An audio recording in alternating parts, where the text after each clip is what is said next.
Hey, thanks for clicking on this video. My name is Bo, or at Mavs Highlights on Twitter X. And I assume the fact that you're clicking on or watching this video means you are at least a little bit like me and have truly fallen into an abyss of draft sickodom. I don't have any sources. I'm just a guy with strong opinions, probably like you if you're watching this video. And so I thought it would be fun for us just to do a impromptu mock draft of the first round. And if you ever want to jump on and have a partner and do a mock with somebody, reach out to me. I'd love to do that. DM me if we follow each other. That would be a lot of fun. All right, we're going to go to the ESPN Analytics Draft Simulator. I think that's the best looking sim. We're going to draft for the first round. It's going to move fast.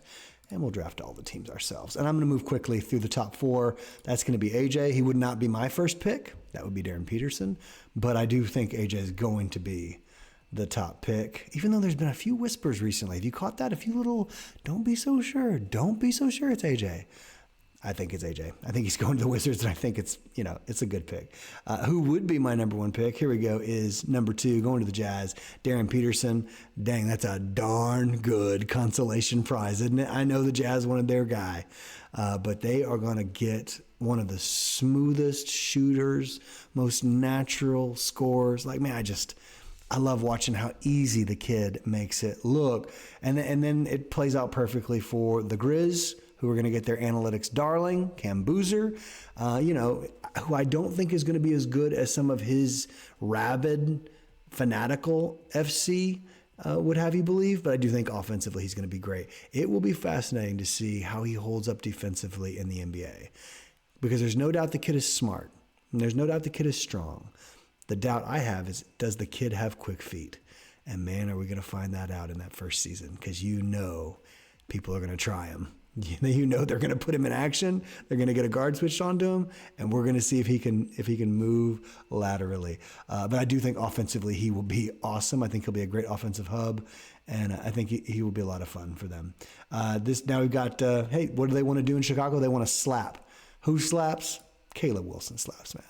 He is going to run. He's going to jump. He's going to fly through the air, and he is going to dunk the ball, and he's going to swat a bunch of shots. Chicago getting Caleb Wilson. Man, Chicago basketball being fun again. I can get on board with that. Listen, I typically go on and say, hey, listen, there's only one team I ever want to win, and I want all of the other 29 to lose every game they play. Chicago basketball being good, I can deal with that. It's in the East. It's far away. Chicago ball being good. Okay, so now we've got the Clippers at 5. I have this spot actually confuses me just a little bit. And I didn't prepare this ahead of time. This is just on the spot right now. I remember Steve Ballmer giving Michael Brown a very approving pat on the back after he sat through a workout. Y'all remember that video where Ballmer was like, and he wasn't acting. He's not a good enough actor. And so if it really is between like Wagler, who I love, and Brown, who I love, I'm going to go Brown. I saw that video and was like, that meant something. That meant something. Michael Brown goes 5 to the Clippers, which if you were paying attention before the college season started, this would have made perfect sense. Hurt his back, didn't shoot as consistently or as well as maybe people needed him to or wanted him to. But man, the highs are going to be so high with him. Is he going to do it night in and night out? I think that's a fair question. He seems like a maybe streaky guy. I love him. I would love for him to be in Dallas with Cooper. But I can't admit, I think there's at least a chance that he ends up just being a streaky shooter at the very least. I believe in the athletic tools, though. I think the guy's really cool. All right, here we go. This in the lotto. This is the hardest one for me because we keep hearing about Nate Ament, and maybe that's just smoke. I wouldn't take him in the lottery at all. What would you do? What would you do with Nate Ament? Are you open to the idea of Nate Ament, or are you more like me and you've watched a couple of his games from beginning to end, and you're like, this guy's just not a smooth athlete. That's what I'm sorry if that's rude. Like, that's just where I come down. Like, he's not a fluid athlete. He's very tall. He's decently long. He's made a bunch of buckets, but even the shots he makes look difficult. Like, this is not a KD clone. This is not, he doesn't move around like a gazelle. He moves around like a baby giraffe. So it wouldn't be my pick, but there's a lot of smoke. Maybe that's all it is, but sometimes where there's smoke, there's fire. And maybe just for the heck of it, to have a fun mock, I'm going to go ahead and say, okay, let's say that Brooklyn is just wild enough to do this. And they're going to take Nate Ament out of Tennessee at 6. Gosh, that just seems like a massive overdraft for me. We will keep close eye on Brooklyn and see how he looks that first year. Though, to be fair, you got to give him a couple years to figure it out. Kings of 7, easiest pick in the whole lottery, right? We all know who it is. Ademara. No. Darius Acuff Jr., he is built for a Kangs player, isn't he? Doesn't he just feel like Kangs? And honestly, I think it's a good pick for them. I have not been super high on Darius Acuff because of the defense. But man, no one is saying the kid can't score. No one is saying the kid doesn't take care of the ball. No one really is pointing out that the kid doesn't make awesome high degree of difficulty shots on the regular and doesn't just absolutely destroy wide open looks. Like offensively, he was awesome. Anyone who tells you otherwise is kind of like pushing an agenda or has fallen down and really gotten locked into some weird analytical stat that they're just like, oh, what about this?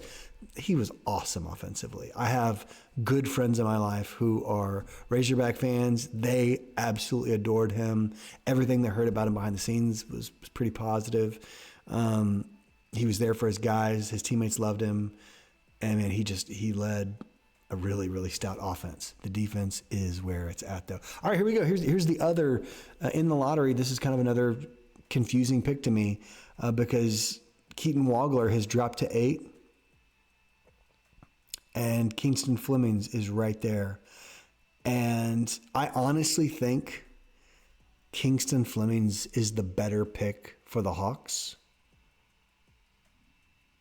They need a point guard. They need a ball handler. They like to run. They like to move.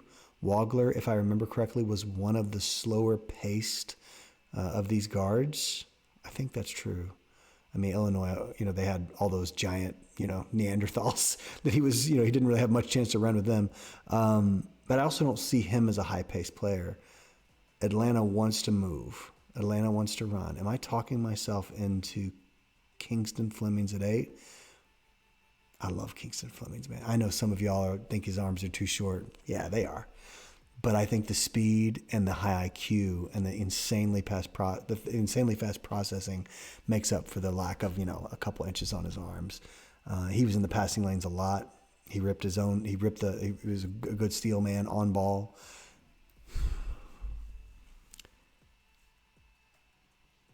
When in doubt, I think you should go shooting, right?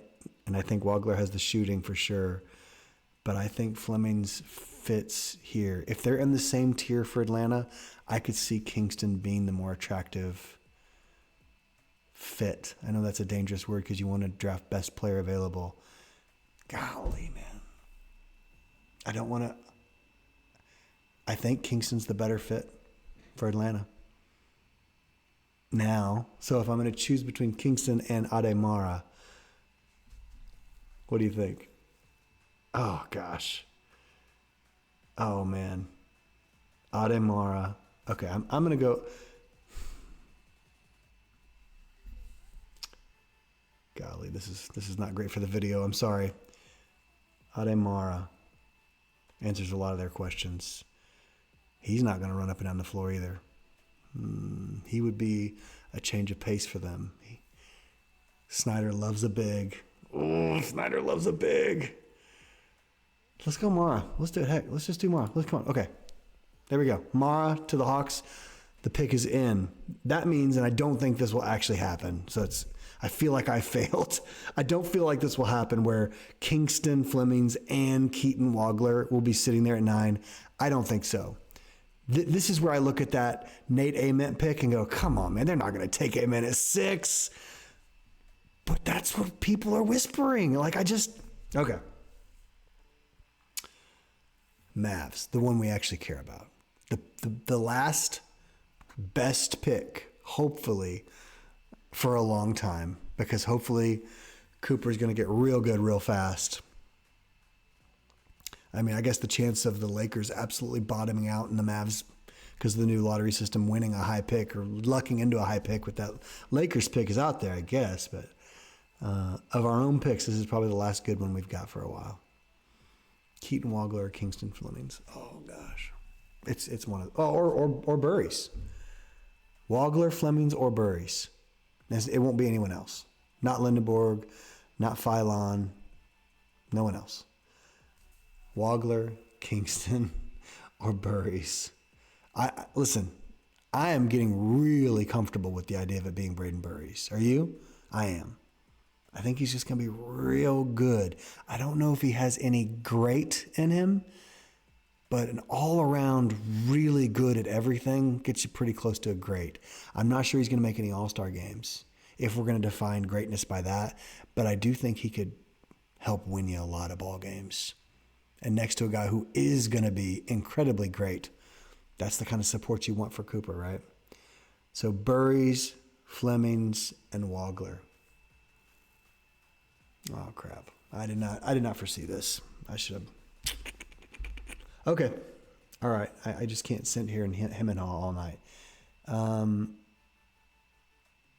am gonna play. I'm gonna play with size. I'm gonna play with shooting. And just between you and me, I get the opportunity. I didn't manipulate this on purpose. I get the opportunity to take my favorite prospect that I watched all year and put him next to Cooper Flagg. So that's Keaton Wagler, my friends. Not the best prospect, but my favorite prospect that I followed all year. So maybe I just drafted with my heart. But I also think on a lot of boards he would be the highest of the three. So there is a little rumor that maybe he hasn't been super impressive in his private workouts because we're not hearing a lot of like, oh, he just blew them away. So, who knows? I like the kid. I would be happy to cheer him on. All right, now we got the Bucks at 10. We're going to speed up. I think that's an easy Kingston Flemings. We've got the Warriors at 11.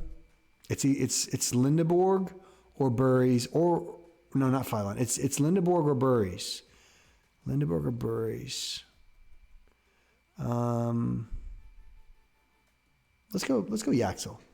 Let's go Yaxel there, and then we'll go Burries to the Thunder at 12. And that this works out because I think Philon to the Heat is perfect. I think he would thrive there. I think Spoelstra would just make some awesome things happen there. And I think his consistency and his ability to get to his spots and get himself good looks, I think would be really, really good in that system. Who do we want to go with for the Hornets? They have all that shooting. They got Moose, they got Diabate, they got Kalkbrenner. Do I want to give them Steinbach? Or no, see, like Carr is too much in that Brandon Miller vibe. Would they go? Yep, they're going to do it. In this draft, they're going to take Mo Johnson at 14. Now, this brings up the Bulls at 15, and the Bulls have already drafted Caleb Wilson. And oh gosh. This is me not knowing the Bulls' roster by like the back of my hand a little bit. I think they could use a big, but they just drafted Wilson. I think Wilson and Steinbach could play together. I really do. I think that could be awesome. Oh my gosh, would they just drive people crazy? Oh, this is an acquaintance, but no, this is Steinbach. Let's see old Caleb and Steinbach together and see what they can do. And then the Grizz are at 16. They just took Boozer.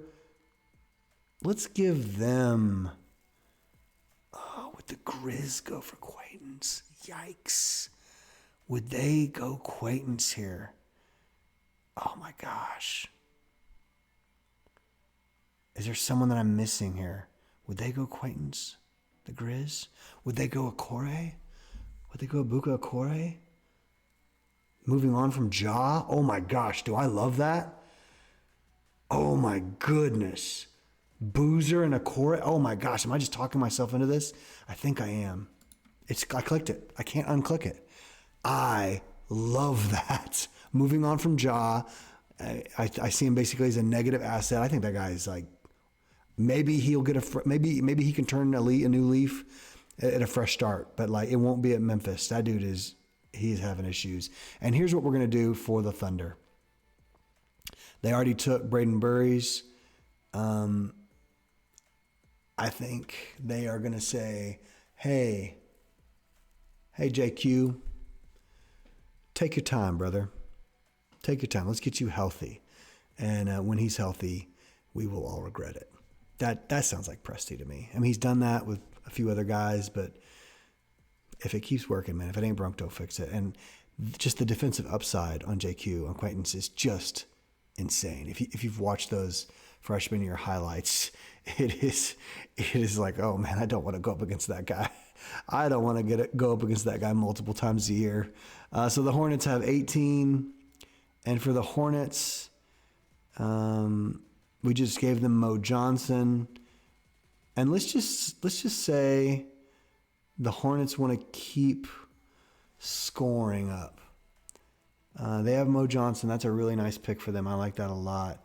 So I could see Cam Carr here, though I do think he has kind of a Brandon Miller vibe. I could see them going like Christian Anderson if they just wanted a little more shooting when Melo is off the floor. If they're not going to re-sign some of those guards they have. Oof. Oh man, I hate them having Mo Johnson, but I like Rez being in the East and not in the West, man. I don't have to deal with that dog.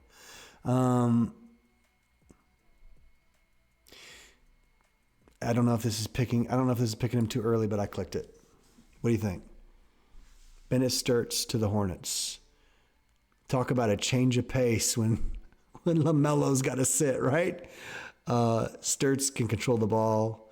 He will not turn the ball over. He will run your offense. He will hit open shots. I watched an interview with him the other day talking about how, man, people have totally misjudged my ability to play off ball. What he's basically saying is like, hey, sucker, get me open looks, I'll drain them. And what offense creates open looks like the Hornets, man? I like this. Improving guard play. They already got Mo Johnson at 14, or Rez Johnson. I think he goes by Rez. And then 18 Sturts. I like that. For the Raptors, do they go Cam Carr? Do they go Dalen Swain? Or they go Christian Anderson? I'm going to go one of those. I just looked at Graves and I was like, ooh, that feels like a very Raptors-y pick, doesn't it? But they need shooting. They need shooting. And the shooting between those names I just mentioned is going to come from Carr or Anderson. Scotty is an awesome player, but not an awesome shooter. Let's give him an awesome shooter.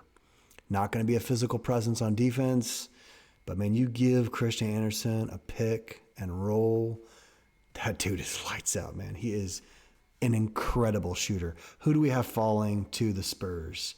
Kareem Lopez? That sounds nice. Cam Carr? They got a lot of guys like Cam Carr right now. Dalen Swain might, they got a lot of that mix it up, tough guy stuff. Here we go. I'm going to give them Allen Graves. They need a solid, power forward.